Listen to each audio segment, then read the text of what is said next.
नमस्कार साथियों, मैं जीवन कुमार वर्मा आपका इस यूट्यूब चैनल पर बहुत बहुत स्वागत और अभिनंदन करता हूं। जैसे कि यहाँ पर कक्षा 11th का हमारा चैप्टर नंबर 4 यानी chemical bonding in molecular structure वाली यूनिट चल रही है। पिछले वीडियो में हमने देखा था वहाँ पर यानी जो हमारा अणु होता है उसका जो ध्रुवीकरण किस प्रकार से हो जाता है, यानी पोलर और नॉन पोलर ध्रुवीय लक्षण किस प्रकार से हो जाता है। इस वीडियो में हम देखेंगे वीबीटी यानी संयोजकता आबंध सिद्धांत, वैलेंस बॉन्ड थ्योरी, जिसे क्या कहा जाता है, वीबीटी कहा जाता है। यानी इस प्रकार से एग्जाम में पूछा जाता है कि वीबीटी क्या होता है। तो देखिए कि जो हमारा जो लुईस होता है, लुईस यानी बहुत अत्यंत सरल होते हुए भी यानी कुछ जो क्वेश्चंस थे उनका आंसर यहाँ पर दे नहीं पाया था, क्योंकि जो परमाणु मिलकर एक एटम का निर्माण करते हैं तो उन्होंने ये नहीं बता पाया था कि जो एटम जो समान परमाणु होता है या वो समान आवेश वाले होते हैं तो वो किस प्रकार से बंध का निर्माण करते हैं, उनके बीच में जो बंध लंबाई होती है वो कम या ज़्यादा क्यों होती है, और उनके बीच में जो ऊर्जा का मान हो जाता है वो कम क्यों हो जाता है। तो ये जो कुछ प्रश्न थे, इन प्रश्नों को समझाने के लिए वीबीटी का निर्माण हुआ, यानी संयोजकता बंध सिद्धांत प्रस्तुत किया गया। तो ये सिद्धांत किसने प्रस्तुत किया था, तो लुईस बहुत अत्यंत सरल होते हुए भी यह कुछ प्रश्नों को समझा नहीं पाया था। तो इसी के आधार पर सन 1927 में लंदन व पॉलिंग व अन्य वैज्ञानिकों ने यहाँ पर वीबीटी प्रस्तुत किया, यानी संयोजकता बंध सिद्धांत को प्रस्तुत किया। लुईस इन प्रश्नों को नहीं समझा पाया था कि समान आवेश युक्त इलेक्ट्रॉन साझा कर किस प्रकार बंध का निर्माण करते हैं। यानी मान लीजिएगा कि ये हमारे पास में हाइड्रोजन है और इसके बाह्यतम कोश में एक इलेक्ट्रॉन है, दूसरा हाइड्रोजन परमाणु ये है और एक इलेक्ट्रॉन है। तो इनके बीच में जो बंध का निर्माण होगा वो किस प्रकार से बंध का निर्माण होगा, क्योंकि दोनों पर पॉजिटिव चार्ज होगा, या फिर फ्लोरीन पर अगर देखें तो नेगेटिव चार्ज होगा, क्लोरीन पर देखें तो नेगेटिव चार्ज होगा। तो ये किस प्रकार से बंध का निर्माण करेंगे। दूसरा दिया है बंधों की बंध शक्ति व बंध लंबाई भिन्न बंधों में भिन्न क्यों होती है। यानी अगर हम देखें कि हाइड्रोजन के बीच में बंध लंबाई का मान अलग होगा। इसके बाद अगर हम देखें तो ऑक्सीजन डबल बॉन्ड वाले में बंध लंबाई का मान अलग होगा, या फिर हम देखें तो यहाँ पर हाइड्रोजन के मध्य में अलग बंध जो लंबाई है इसका मान अलग होगा, फ्लोरीन में अलग होगा, इसी के बाद क्लोरीन में अलग होगा। ऑक्सीजन की बात करें तो इसमें बंध लंबाई अलग होगी। नाइट्रोजन ट्रिपल बॉन्ड में देखें तो इसमें बंध लंबाई और इनमें बंध लंबाई, यानी सभी की जो बंध लंबाई एक जैसी नहीं होगी। तो ये बंध लंबाई सभी परमाणु जो एटम्स होते हैं या एटमों के मध्य में, यानी परमाणु के मध्य जो परमाणु होगा उसके अंदर बंध लंबाई का मान भिन्न क्यों होगा। तो उसी के बाद सात संयोग बंध निर्माण में ऊर्जा किस प्रकार से कम हो जाती है। तो इन प्रश्नों को समझने के लिए यहाँ पर वीबीटी ने एक सिद्धांत प्रस्तुत किया और उसी सिद्धांत को कहा जाता है हमारा संयोजकता आबंध सिद्धांत। देखिए इसको समझने के लिए हम यहाँ पर क्या लें, एक हाइड्रोजन एटम को लें, ये एक मॉलिक्यूल्स को लें, यानी हाइड्रोजन के दो एटम से मिलकर एक मॉलिक्यूल्स का निर्माण करेंगे।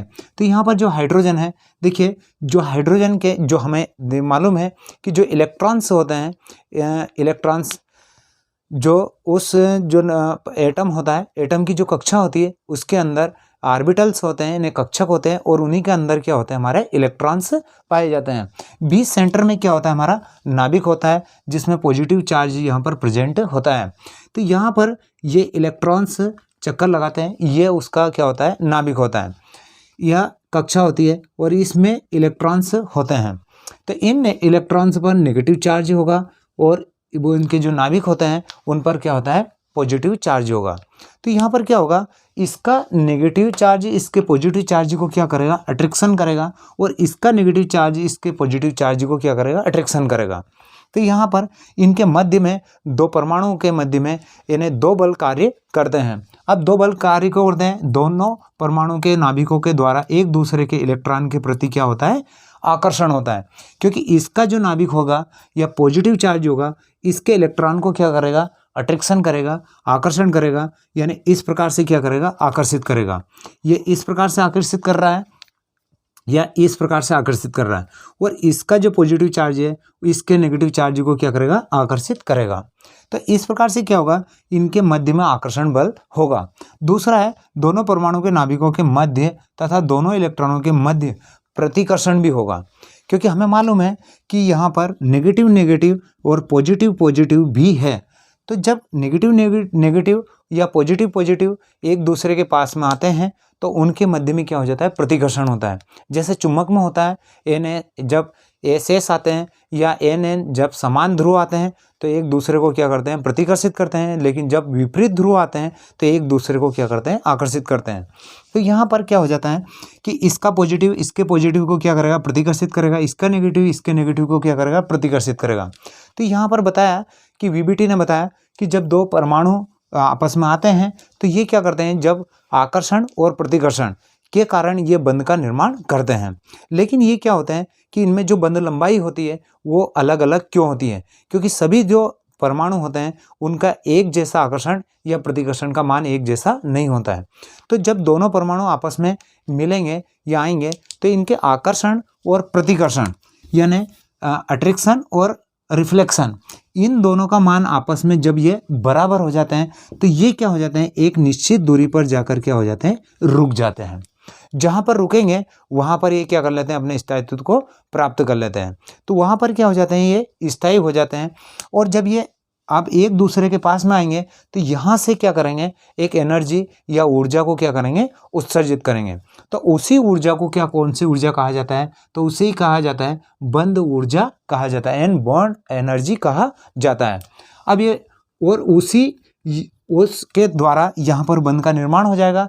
अब ये आता है कि बंध शक्ति क्या होती है, तो दो परमाणु के, अब क्योंकि यहाँ से एनर्जी को क्या हुई है, निकली हुई है, यदि इस बंध को मैं तोड़ना चाहूँ या तोड़ने की कोशिश करते हैं तो इसी बंध को तोड़ने के लिए हमें क्या देनी पड़ेगी, ऊर्जा देनी पड़ेगी। और उसी ऊर्जा को कौन सी ऊर्जा कहा जाएगा, बंध ऊर्जा कहा जाता है। तो बंध ऊर्जा क्या होती है, जब ये बंध दोनों परमाणु एटम्स पास में आए तो यहाँ से एनर्जी क्या हुई है, उत्सर्जित हुई है। जब तो और यहाँ पर एक स्थायित्व प्राप्त कर लिया है। यदि और इनके बीच में एक बंध का निर्माण हो गया है, सात संयोजी बंध का, यदि इसी बंध को तोड़ें तो इसको उतनी ही एनर्जी की आवश्यकता होगी जितनी एनर्जी इसने यहाँ पर उत्सर्जित की हुई है। तो उसे ही क्या कहा जाएगा, बंध ऊर्जा कहा जाता है या बंध शक्ति कहा जाता है।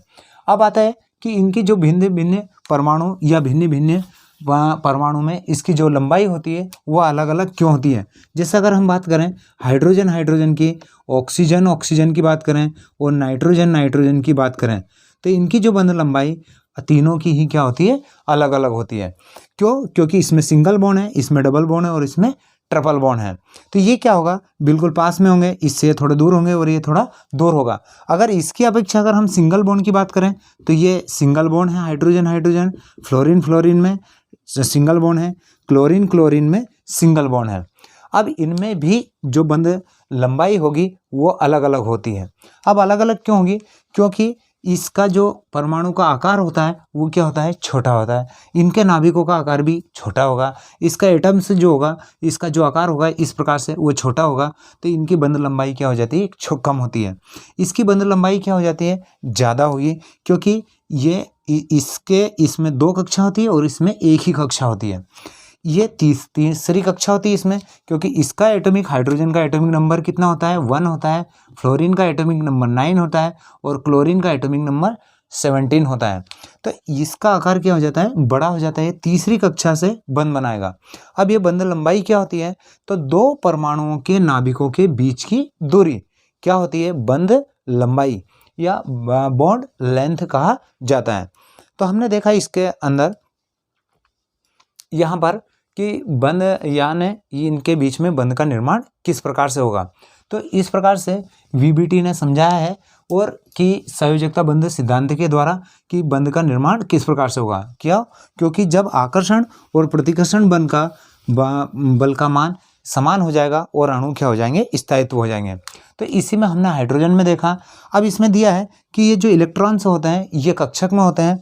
तो ये जो कक्षक होते हैं इस प्रकार से क्या होते हैं, अर्धपूरित कक्षक होते हैं। यानी एक परमाणु का अर्धपूरित कक्षक और दूसरे परमाणु का अर्धपूरित कक्षक, आपस में क्या होता है आकर्षण, और उनमें उन्हीं के बीच में होता है हमारा प्रतिकर्षण। तो ये क्या करते हैं, एक दूसरे के पास आने की कोशिश करते हैं और एक दूसरे के पास आ जाते हैं। तो इस प्रकार से क्या होते हैं, एक दूसरे के ऊपर क्या हो जाते हैं, ओवरलैपिंग हो जाते हैं। अब ये ओवरलैपिंग या इसका मतलब होता है अति व्यापन कर लेते हैं। तो आगे देखेंगे तो ये यहाँ पर प्लस होगा, और इस प्रकार से क्या होता है, ये अति व्यापन कर लेंगे। तो यहाँ पर जो बन का निर्माण भी होगा वो सिग्मा बन का होगा। तो इस क्रिया को क्या कहा जाता है, ओवरलैपिंग या अति व्यापन कहा जाता है। तो एक जो परमाणु होता है उसका अर्धपूरित कक्षक और दूसरे परमाणु का अर्धपूरित कक्षक आपस में इस प्रकार से मिल जाते हैं, तो उनके बीच में यहाँ पर अति व्यापन हो जाता है। तो ये वीबीटी ने अति व्यापन को आगे समझाया हुआ है, और अब हम अति व्यापन को भी इसमें देखेंगे। जब तक आप क्या करें, इन सभी को नोट कर लीजिएगा और इनको अपनी कॉपी में क्रम से लिख लीजिएगा। और इसी के बाद हम जो अगली क्लास रहेगी हमारी, उस क्लास में हम देखेंगे कि अति व्यापन क्या होता है और अति व्यापन कितने प्रकार का होता है, और अति व्यापन में कौन से बन का निर्माण होता है, सिग्मा बन का होगा या पाई बन का होगा। तो ये कक्षक किस प्रकार से ओवरलैपिंग करेंगे उसके बारे में हम डिटेल में दूसरे या नेक्स्ट क्लास में उसको समझेंगे। तो इसी के साथ जय हिंद, जय भारत।